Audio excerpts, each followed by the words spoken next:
Hi guys, it's Miss Kim and I have a cool experiment to show you that can help us remember what we can do when we're feeling afraid. So right now, you're probably thinking and hearing a lot about this crazy storm, Hurricane Ian. I know a lot of you have the week off school. Some of you probably had to leave and pack up your stuff and go somewhere else. Or maybe your family's just preparing and you're gonna stay here and see what happens. When something like this happens, it can make us feel a lot of different things. Maybe some of you are excited because you have time off, but it can also make us afraid. And so I'm gonna put some of this dish soap in here, just a little bit into my jar, and that's gonna represent our fear.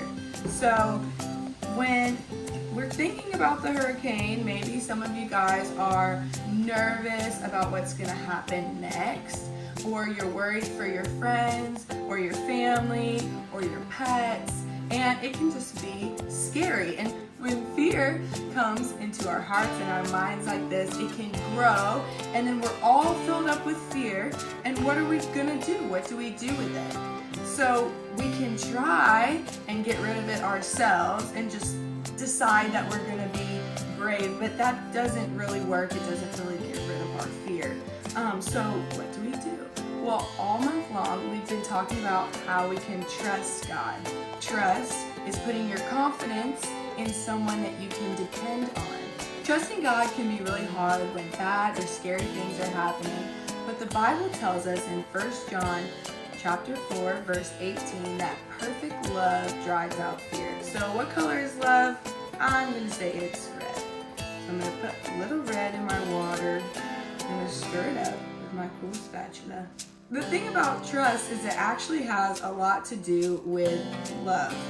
And so how do we know that we can trust God? Is he really someone that we can depend on, that we can put our confidence in?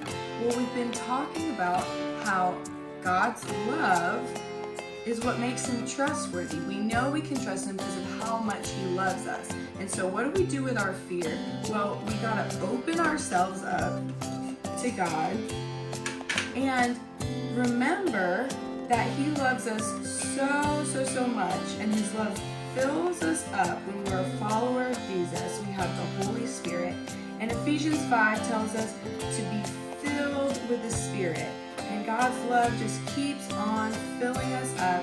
We remember that he loves us so much that he sent his only son to be with us. We remember our Bible stories from this month about Abraham and Sarah and how he honored his promise to them. He gave Isaac what he needed even when his water kept getting taken. And he had a plan for Jacob even when Jacob messed up. And he had a plan for Jacob and his brother Esau to make things right. And we remember all of this, and God's perfect love fills us up. And what happens to our fear?